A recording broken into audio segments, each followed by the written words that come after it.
The silence of deep space was broken by a sound that had not been heard in over 3 decades. Captain Jake Morrison stood on the bridge of the UES Sovereign, his weathered hands gripping the command rail as the emergency beacon filled the air with its urgent wail.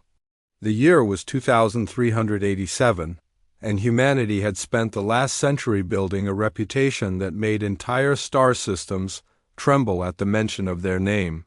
"Captain, we're receiving a transmission on emergency frequency 7, reported Communications Officer Lisa Kane, her fingers dancing across the holographic display. "It's not from any human vessel, sir." Morrison's gray eyes narrowed as he studied the data streaming across the main screen. In 42 years of service, he had never received a distress call from an alien species. The galaxy's other races had learned to fear humanity's military might, but they had also learned to handle their own problems rather than risk inviting the dreaded human war machine into their space. "Put it through," Morrison commanded, his voice carrying the authority of someone who had led the infamous Ghost Squadron through 17 major battles without a single defeat. The bridge fell silent as static filled the air, followed by a voice that spoke in broken but understandable Standard Galactic. "This is Commander Zara 7 of the Altarian Republic. We send this message to any who might hear it, but we pray it reaches the humans of Terra." Chief Engineer Bobby Chun looked up from his station, his dark eyebrows raised in surprise. "Did she just say they're specifically calling for us?" Morrison raised his hand for silence as the message continued. "Our worlds are dying. The Vex Collective has consumed 17 of our colonies. Billions of our people are gone, their life essence absorbed by the machines.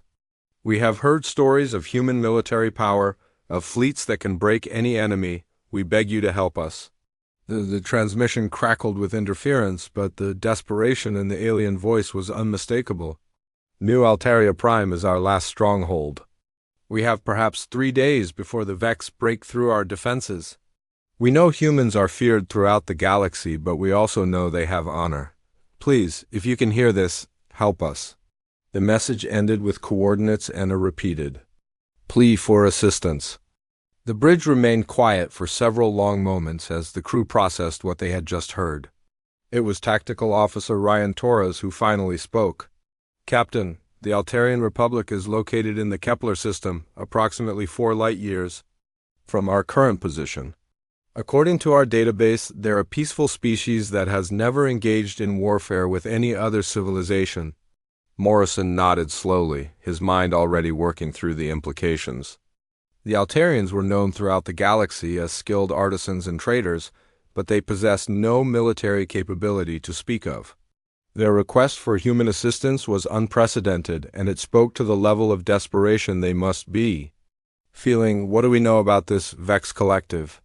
Morrison asked, turning to his intelligence officer. Lieutenant Commander Susan Brooks pulled up data on her display. "Very little, sir. They appear to be a machine intelligence that emerged from the Outer Rim about 6 months ago. Initial reports suggested they were simply another minor pirate faction, but if they've consumed 17 worlds—" "They're not pirates," Morrison said grimly. "They're something much worse." The captain walked to the main viewing screen, staring out at the stars that had been his home for most of his adult life. The Ghost Squadron had earned its fearsome reputation through decisive action and overwhelming force.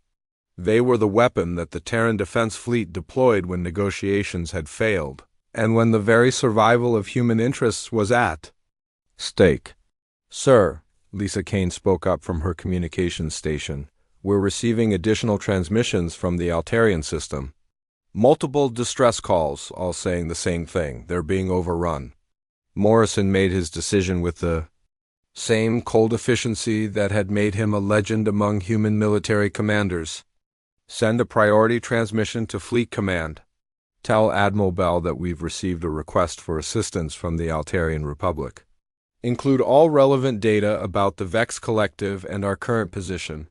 "Yes, sir," Kane replied, immediately beginning to compose the message. "Bobby, how long would it take to reach the Kepler system at maximum burn?" Morrison asked as Chief Engineer Chun ran quick calculations on his display. 18 hours, Captain." But we'd be arriving. Alone, without support. Morrison's smile was cold and predatory. The Ghost Squadron doesn't need support. We are the support. The bridge crew exchanged glances. They had served under Morrison long enough to recognize that tone in his voice. It was the same tone he had used before the Battle of Rigel Prime, when they had faced down a fleet 3 times their size. It was the tone that meant the captain had made up his mind, and nothing in the universe would stop him from carrying out his decision. Ryan, start plotting attack vectors for the Kepler system. I want options for every possible scenario we might face, Morrison ordered. Already on it, sir, Torres replied, his fingers flying across his tactical display. The UES Sovereign was more than just a ship. It was a symbol of human military might. Nearly 2 kilometers long and bristling with weapons that could crack a planet's surface. It represented everything that made other species fear humanity. The Ghost Squadron's flagship had never retreated from a battle, never failed to complete a mission, and never shown mercy to those who threatened innocent lives. Morrison looked around at his crew, men and women who had followed him through the darkest corners of the galaxy. They came from different backgrounds, different planets, but they shared the same unwavering commitment to protecting those who could not protect themselves.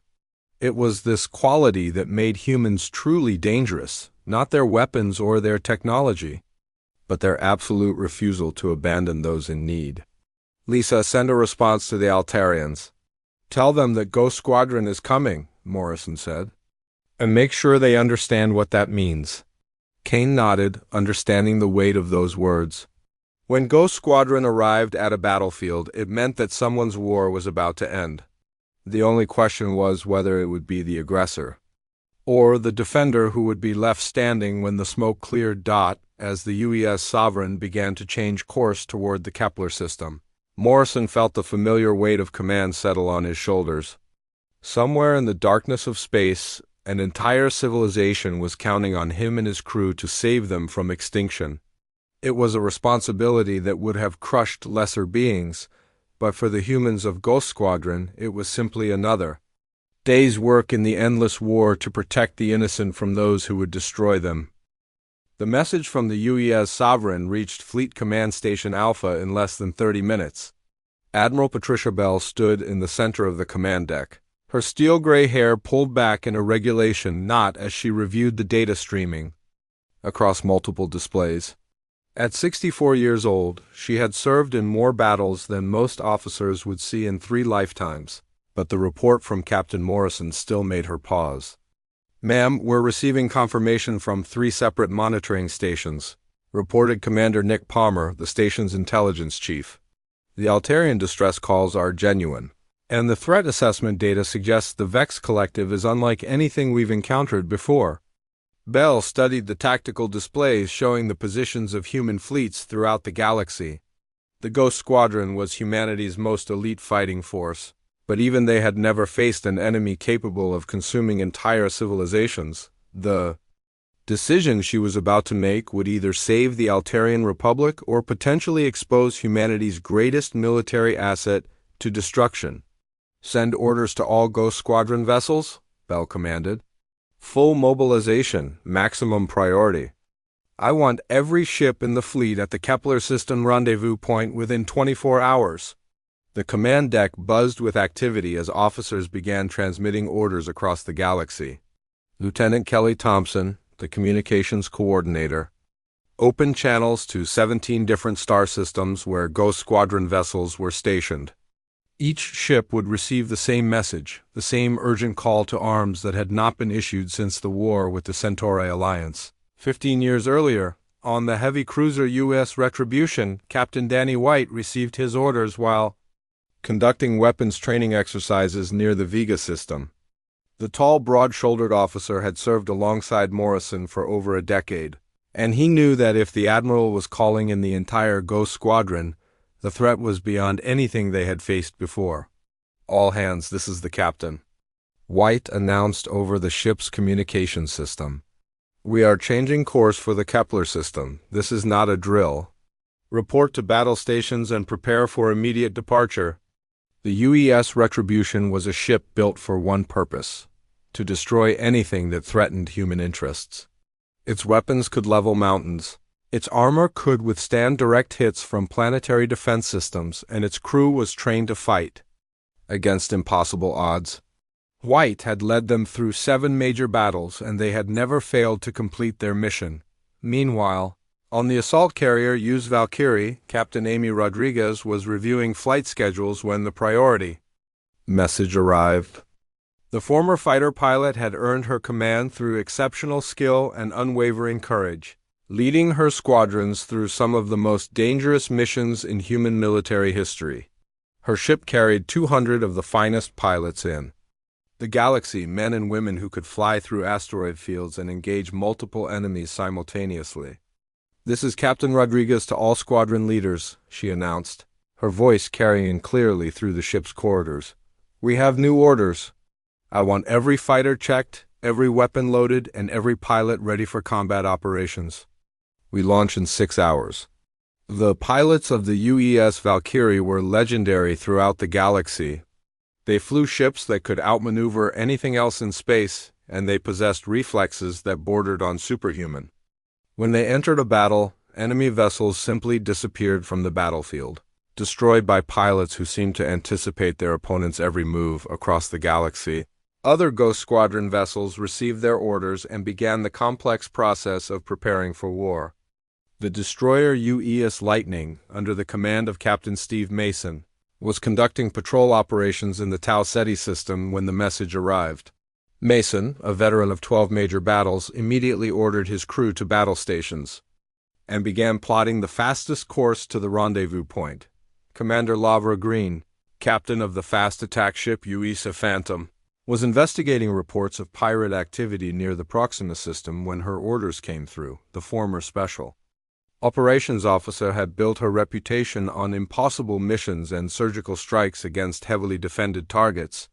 Her ship was smaller than the other vessels in the fleet, but it was also the fastest and most maneuverable. Back at Fleet Command, Admiral Bell watched as status reports flooded in from across the galaxy. Each Ghost Squadron vessel was responding to the call, their crews dropping whatever they were doing to answer the desperate plea from the Altarian Republic. It was a level of coordination and dedication that had made humanity the most feared military force in known space. "Admiral, we're receiving tactical assessments from forward reconnaissance units," reported Commander Palmer. "The Vex Collective appears to be using technology that adapts to enemy tactics in real time. Previous battles show that they learn from each engagement and modify their approach accordingly." Bell nodded grimly. The Ghost Squadron had never faced an enemy that could learn and adapt during combat. Their usual tactics of overwhelming force and superior technology might not be enough against machines that could analyze and counter their strategies. "Send a message to all squadron commanders," Bell ordered. "Tell them that standard operating procedures may not be effective against this enemy. They'll need to be creative, unpredictable, and absolutely ruthless." The message was transmitted to every Ghost Squadron vessel as they raced toward the Kepler system. Captain Morrison received it aboard the UES Sovereign and shared it with his senior staff. The implications were clear. They were facing an enemy unlike anything in their experience, and victory would require new tactics and unprecedented cooperation. As the hours passed, the Ghost Squadron began to assemble at the rendezvous point near the outer edge of the Kepler system. The UES Sovereign arrived first, followed by the UES Retribution and the UES Valkyrie. Soon, 17 of humanity's most powerful warships were gathered in formation, their crews preparing for what would become the most important battle in human history. The sight of the assembled fleet was both beautiful and terrifying. Each vessel represented decades of technological advancement and military innovation, crewed by officers who had proven themselves in countless battles. They were the elite of the elite, the weapon that humanity deployed when the very survival of civilization was at stake. Admiral Bell's final message to the fleet was brief but powerful. "The galaxy is watching. Show them why humanity is feared, but also show them why we are worthy of respect. Save the Altarians, destroy the Vex, and return home with honor." As the Ghost Squadron prepared to jump into Altarian space, every officer and crew member understood that they were about to face their greatest challenge. The fate of an entire civilization rested on their shoulders, and failure was not an option. The Ghost Squadron dropped out of hyperspace at the edge of Altarian territory to find a scene that would haunt them for years to come. Captain Jake Morrison stood on the bridge of the UES Sovereign, watching the main display as it showed the remains of what had once been thriving worlds. Debris fields stretched across entire star systems, the twisted metal and crystalline fragments that had once been cities and ships now drifting silently through space. "My God," whispered Lieutenant Commander Lisa Kane, her voice barely audible, as she processed the sensor readings. According to these scans, there were over 2 billion life signs in this system just 6 months ago. Now there's nothing. Morrison felt a cold anger building in his chest as he watched the evidence of systematic genocide unfold before him. The Vex Collective had not simply conquered these worlds, they had erased them completely. Every trace of the civilizations that had existed here had been consumed, processed, and converted into raw materials for the Machine Intelligence's war effort. "Captain, we're receiving a transmission from the inner system," reported Communications Officer Bobby Chun. "It's from the Altarian survivors." "Put it through," Morrison commanded. His voice steady despite the rage he felt building inside him. The main screen flickered to life, showing the interior of what appeared to be a damaged command center. Standing in the center was a being unlike anything the humans had ever seen. Commander Zara 7 was tall and graceful, with skin that seemed to be made of living crystal that reflected light in patterns that shifted with her emotions. Her large, multifaceted eyes held a depth of intelligence and sadness that spoke of unimaginable loss. "Captain Morrison," she said, her voice carrying a musical quality that somehow conveyed both hope and despair, "we are grateful beyond words that you have answered our call. I am Commander Zara 7, military leader of the Altarian Republic's remaining forces." Morrison stepped forward, his weathered face showing the respect he felt for someone who had watched their entire civilization die yet still found the strength to fight. "Commander Zara 7, I am Captain Jake Morrison of the Terran Defense Fleet. Ghost Squadron is at your service." The alien commander's crystalline features shifted in what might have been relief. "Ghost Squadron, yes, we have heard the stories. Ships that appear from nowhere to destroy entire fleets. Humans who fight with such ferocity that their enemies flee rather than face them in battle." "Tell me about the Vex Collective," Morrison said, cutting straight to the heart of the matter. "What are we facing?" Zara 7's expression darkened, her crystal skin taking on deeper, more somber hues. "They are unlike anything we have encountered in our 1,000 years of space travel. The Vex are not truly alive, but they are not simple machines either. They learn, they adapt, they grow stronger with each victory." She gestured to a display showing tactical data from previous battles. "When they first attacked our outer colonies, we thought we could defeat them with conventional weapons. Our ships were faster, our crews more experienced. But the Vex studied every engagement, analyzed every tactic we used against them." Chief Engineer Ryan Torres leaned forward, studying the data with professional interest. "They're using some kind of distributed intelligence network. Each unit shares information with the collective, allowing them to adapt their strategies in real time." "Exactly," Zara 7 confirmed. "By the time they reached our core worlds, they had developed countermeasures for every weapon we possessed. Every strategy we employed, they turned our own knowledge against us." Morrison felt a chill run down his spine. The Ghost Squadron's greatest strength had always been their ability to adapt to any situation, to overcome any enemy through superior tactics and overwhelming force. But if the Vex could learn and counter their strategies, even humanity's most elite forces might not be enough. "What about their weaknesses?" asked Tactical Officer Susan Brooks. "Every enemy has vulnerabilities." Zara 7's crystalline features brightened slightly. "There is one thing we discovered in our final battles. The Vex require constant communication with their central command nodes to maintain their coordination. If those nodes can be destroyed or disrupted, their forces become confused and vulnerable. How many command nodes are we talking about? Morrison asked. Originally, there was only one central command ship, Zara 7 replied. But they learned from our attempts to destroy it. Now they have distributed their command structure across multiple vessels, each one heavily defended and positioned to support the others.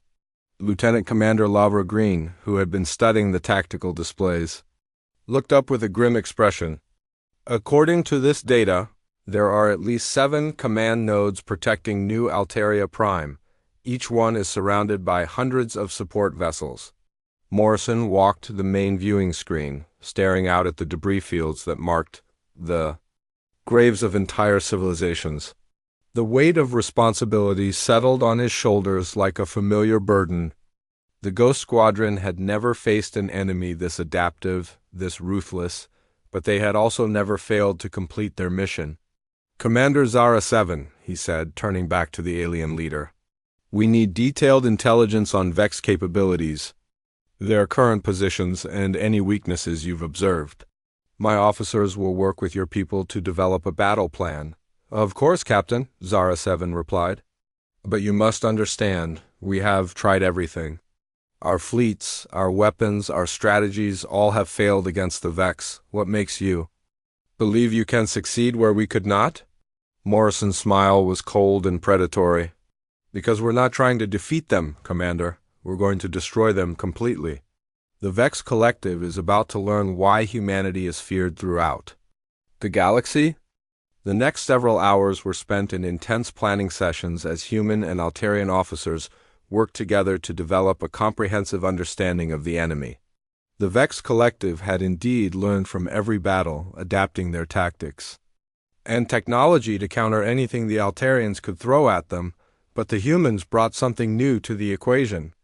Ghost Squadron had never fought a defensive battle, never tried to preserve their forces for future engagements. They fought to win, completely and decisively, regardless of the cost to themselves. As the intelligence briefings continued, Morrison began to see the shape of a strategy that might work. It would require every ship in the squadron, every officer and crew member performing at their absolute best. It would be dangerous, possibly suicidal, but it was also the only way to save the Altarian Republic from extinction. Looking at the assembled officers, both human and alien, Morrison felt the familiar calm that came before a major battle. The Ghost Squadron was about to face their greatest challenge, but they were ready. The Vex Collective was about to discover that humanity's reputation for military excellence was not built on fear alone, but on an unwavering commitment to protecting innocent life at any cost. The battle for New Alteria Prime began at 0800 hours ship time, when Captain Jake Morrison gave the order that would echo through galactic history. The Ghost Squadron emerged from hyperspace in perfect formation, 17 of humanity's most powerful warships appearing like avenging angels against the star-filled backdrop of space. The sight of the human fleet sent ripples of excitement through the surviving Altarian defenders, who had not dared to hope that salvation might actually arrive. All units, this is Sovereign Actual, Morrison's voice crackled across the fleet. Communications network. Execute Battle Plan Alpha. Show them what Ghost Squadron can do. The UES Retribution, under Captain Danny White's command, led the frontal assault with the kind of aggressive tactics that had made human military doctrine legendary. White's heavy cruiser charged directly toward the Vex defensive line, its massive weapon systems opening fire at maximum range. The ship's armor plating glowed red-hot under enemy fire, but White pressed forward with the relentless determination that had earned him 3 medals for valor. All weapons, continuous fire, White commanded from his bridge. I want every Vex ship in this sector to know we're here. The Vex responded exactly as the humans had predicted. Their adaptive intelligence immediately began analyzing the human attack patterns, adjusting their defensive formations to counter the direct assault. Hundreds of machine ships moved to intercept the UES Retribution, their weapon systems charging with deadly efficiency, but the frontal assault was only the first part of Morrison's plan.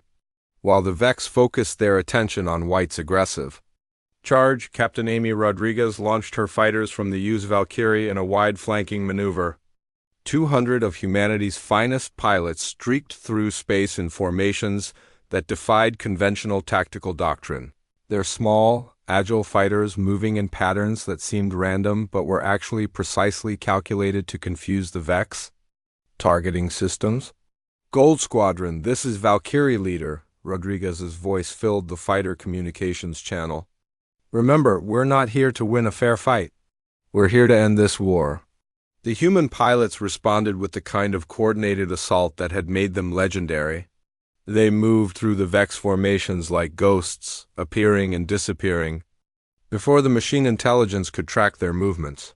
Fighter after fighter dove toward the Vex command nodes, their weapons blazing as they sought to disrupt the enemy's coordination network. Lieutenant Commander Susan Brooks led her squadron of bombers directly toward the primary command node, a massive Vex construct that bristled with defensive weapons. The enemy fire was so intense that space itself seemed to burn around her ship, but Brooks pressed forward with the cold courage that had made her a legend among human fighter pilots. "This is for every world you destroyed," she whispered as she released her payload directly into the command node's core structure. The explosion that followed lit up the entire battlefield, sending shockwaves through the Vex fleet as their primary coordination center was reduced to scattered debris. For a moment, it seemed as though the human strategy had worked perfectly. The Vex ships faltered, their movements becoming confused and uncoordinated as they lost contact with their central command, but the victory was short-lived. The Vex Collective had learned from previous battles, and they had prepared for exactly this kind of attack. Secondary command nodes immediately took over, restoring coordination to the machine fleet. Worse, massive reinforcements began emerging from hyperspace, Vex ships appearing in numbers that made the human fleet seem tiny by comparison. "Captain, we're reading over 500 new contacts," reported Communications Officer Lisa Kane, her voice tight with concern. "They're surrounding us on all sides." Morrison felt the familiar calm that came in moments of extreme danger. The Ghost Squadron had faced impossible odds before, but never anything like this. The Vex had not just adapted to human tactics, they had laid a trap that was now closing around the most elite fighting force in human history. "All units, this is Sovereign Actual," Morrison announced. "The enemy has shown us their true strength. Now we show them ours." The battle that followed would be remembered as one of the most desperate and heroic actions in galactic history. The human ships fought with a ferocity that stunned even the Altarian survivors, who had thought they understood what warfare meant. These humans did not fight to win. They fought to completely destroy their enemies, regardless of the cost to themselves. Captain Steve Mason's destroyer used Lightning was the first to take critical damage. Its hull breached in 17 places as Vex weapons tore through its armor. Instead of retreating, Mason ordered his crew to ram the nearest command node, his ship's engines pushing far beyond safe limits as they accelerated toward the enemy vessel. "This is Lightning Actual," Mason's voice came over the fleet communications, calm and steady despite the chaos around him. "Tell my family I died doing what I loved." The collision destroyed both ships in a brilliant explosion that took out an entire section of the Vex defensive line. But the enemy seemed endless, their ships appearing faster than the humans could destroy them. The Ghost Squadron was being overwhelmed by sheer numbers, their legendary tactics proving insufficient against an enemy that could adapt and reinforce faster than any opponent they had ever faced.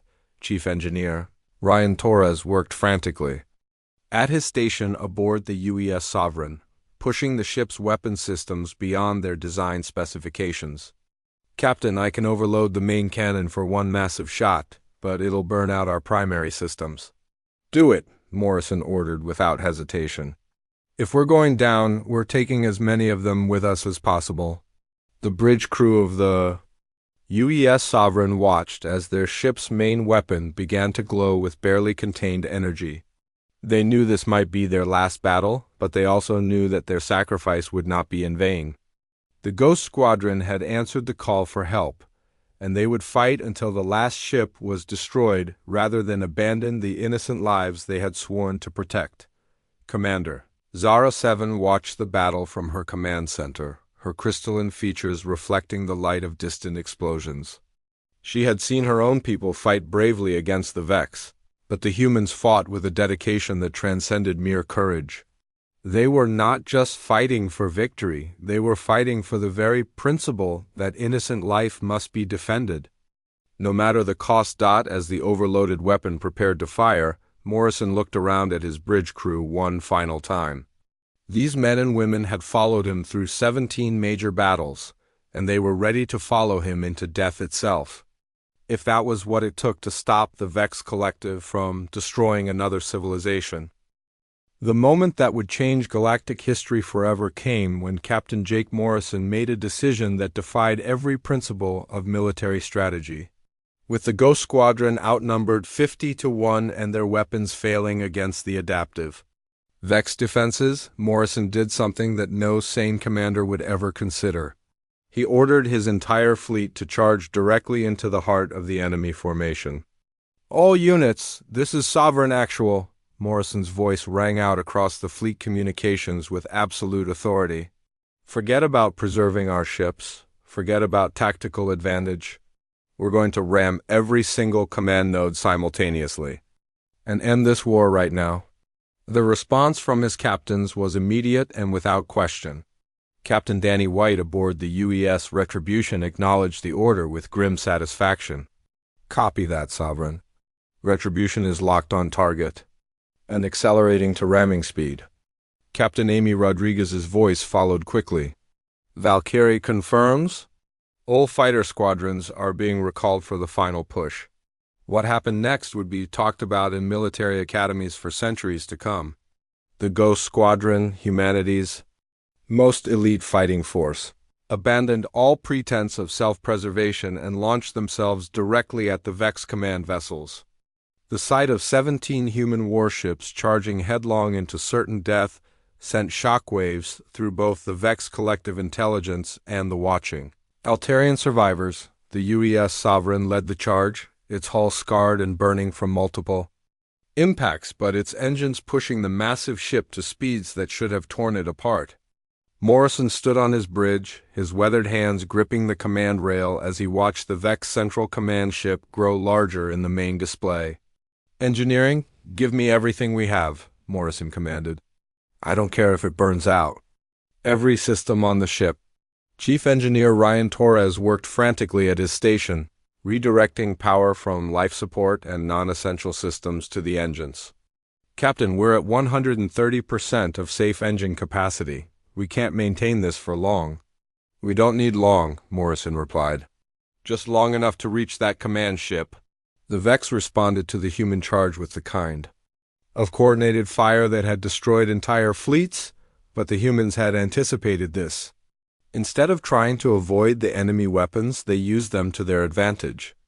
Captain Steve Mason's replacement, Lieutenant Commander Lavra Green, piloted her ship through the weapons fire in a pattern that seemed suicidal but actually used the Vex targeting systems against each other. The machine intelligence had been programmed to achieve maximum efficiency in all situations, but the sight of human ships deliberately sacrificing themselves for no apparent tactical gain caused something unexpected to happen. The Vex Collective began to experience what could only be described as confusion, their adaptive algorithms struggling to understand an enemy that would choose certain death over strategic retreat. "Commander," Zara 7 watched from her command center as the human fleet closed the distance to the Vex formation. Her crystalline features reflected the light of explosions as ship after ship took devastating damage but continued their charge. She had seen courage before, but nothing like this. The humans were not just fighting for victory, they were fighting to ensure that the Vex could never threaten innocent life again. "All Altarian vessels, support the human attack," Zara 7 commanded, her musical voice carrying across her fleet's communications. "They are sacrificing everything for us. We must do the same for them." The surviving Altarian ships, battered and nearly destroyed from months of fighting, joined the human charge. Their weapons were almost depleted and their hulls were held together by emergency repairs, but they followed the Ghosts squadron into what seemed like certain death. The first human ship to reach its target was the UES Lightning, now under the command of Lieutenant Kevin Parker after Captain Mason's earlier sacrifice. Parker drove his destroyer directly into the side of a Vex command node, the collision creating an explosion that could be seen from the other side of the star system. The destruction of the command node sent ripples of confusion through the Vex fleet as hundreds of ships suddenly lost coordination, but the humans were just getting started. Captain Danny White's UES Retribution smashed into another command vessel with such force that both ships simply ceased to exist, replaced by an expanding cloud of superheated gas and twisted metal. The heavy cruiser's sacrifice took out an entire section of the Vex defensive grid, creating a gap that the smaller human ships immediately exploited. Captain Amy Rodriguez made her own contribution to the battle by using the used Valkyrie as a massive guided missile. She launched every fighter and bomber in her bays, then pointed her assault carrier directly at the largest Vex command ship. The collision was spectacular, but not before her fighters had delivered their payloads to critical systems throughout the enemy formation. The Vex collective intelligence, for the first time in its existence, began to experience something that could only be called panic. Their adaptive algorithms had been designed to counter any rational military strategy, but the humans were not being rational. They were being something much more dangerous. They were being selflessly heroic. Morrison watched as ship after ship from his squadron made their final attacks, each one taking out critical Vex infrastructure. The collective intelligence that had seemed invincible was falling apart as its command structure was systematically destroyed by humans who cared more about saving innocent lives than preserving their own. "Captain, we're in range of the primary command vessel," reported Lieutenant Commander Lisa Kane. "All weapons are charged and ready." Morrison looked around his bridge one final time, seeing the faces of men and women who had served with him through countless battles. They showed no fear, only determination to complete their mission no matter what it cost them. "It has been an honor serving with all of you," Morrison said simply. "Now let's finish this." The UES Sovereign struck the Vex Central Command ship. With the force of a small asteroid, its overloaded weapons firing continuously until the moment of impact. The explosion that followed lit up the entire star system, sending shockwaves through space that could be detected from planets dozens of light years away. But something unexpected happened in that moment of destruction. Instead of dying with their ships, many of the human crews found themselves in escape pods that had been secretly launched by their engineering departments. The sacrifice had been real, but the engineers had made sure that their shipmates would survive to see the victory they had died to achieve. The destruction of the command network had a cascading effect throughout the Vex collective. Without central coordination, the machine intelligence began to turn on itself, individual units attacking each other as their programming broke down. Within hours, the fleet that had seemed invincible was nothing more than scattered debris. Admiral Patricia Bell arrived 3 days later with a full relief fleet, finding the survivors of the Ghost Squadron being cared for by grateful Altarian medics. The victory had come at a terrible cost, with most of the squadron's ships destroyed and hundreds of crew members lost, but they had achieved something that no one thought possible. They had not just defeated the Vex Collective, they had completely destroyed it. Commander Zara 7 formally requested that the Altarian Republic be allowed to join the Terran Defense Alliance, an offer that was accepted immediately. The battle had shown the galaxy that humanity was more than just a military force to be feared. They were protectors who would sacrifice everything to defend innocent life. Captain Morrison, promoted to admiral after the battle, stood on the bridge of his new flagship and looked out at the stars that had been his home for so many years. The Ghost Squadron had answered a desperate call for help and had shown the galaxy what it truly meant to be human. They were not conquerors or destroyers, but guardians who would stand against any threat to protect those who could not protect themselves.